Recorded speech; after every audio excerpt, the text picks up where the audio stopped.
Hello friends, स्वागत है आप सभी को मेरे यूट्यूब चैनल पे। तो आज की हमारी कहानी का नाम है बहू की बंदिशें।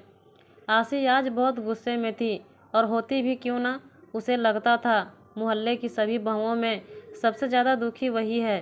शाम को जब अभिषेक आसी के पति घर आए तो आसी का सारा गुस्सा उन पर निकला। आसी ने कहा, सारे घर का काम मुझे ही करना पड़ता है।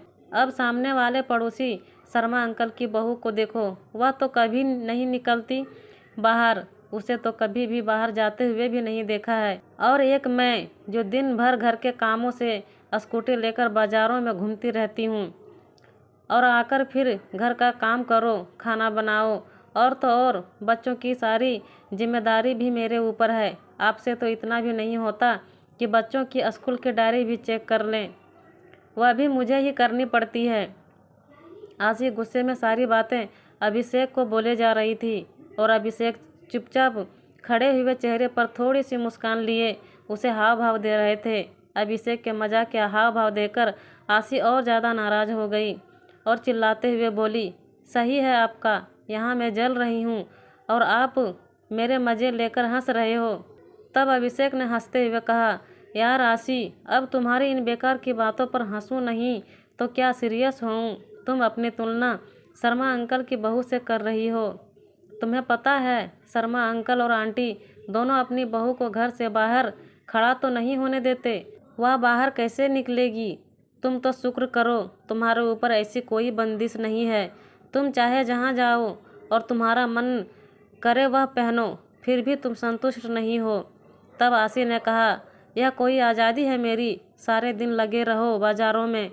मैं भी चाहती हूँ कि कभी कभी मुझे किसी चीज़ के लिए बाज़ार जाने का मन ना करे तो वह चीज़ तुम मुझे लाकर घर पर दे दो, पर तुमसे तो उम्मीद करना ही बेकार है।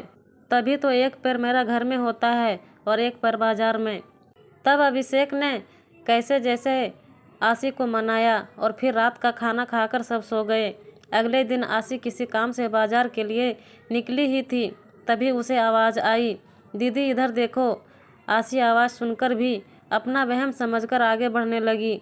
फिर दोबारा उसे वही आवाज़ आई। तब उसने देखा शर्मा अंकल की बहू अपने कमरे की खिड़की से उसे आवाज़ दे रही थी।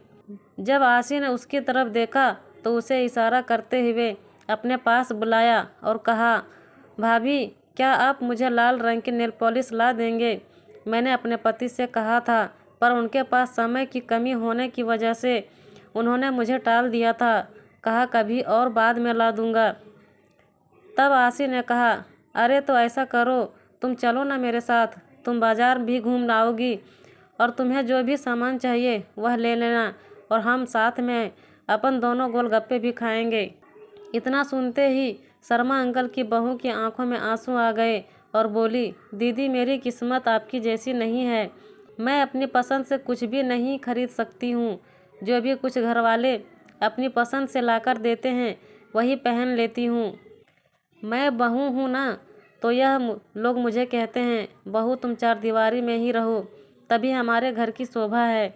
आज के ज़माने में भी मेरी सास मुझे घर से बाहर जाने नहीं देती हैं और ना ही पड़ोस में किसी से बात करने देती हैं। तभी पीछे से आवाज़ आई, बहू, और वह अपनी अधूरी बातों को बिना पूरा करे ही अंदर चली गई। और उसके अंदर जाने के बाद आसी यह सोचने पर मजबूर हो गई कि किस्मत किसकी ख़राब निकली, मेरी, कि मुझे अपने घर और बाहर दोनों का काम संभालना पड़ता है, या शर्मा अंकल की बहू की जो अपने घर के बाहर भी खड़ी भी नहीं हो सकती है।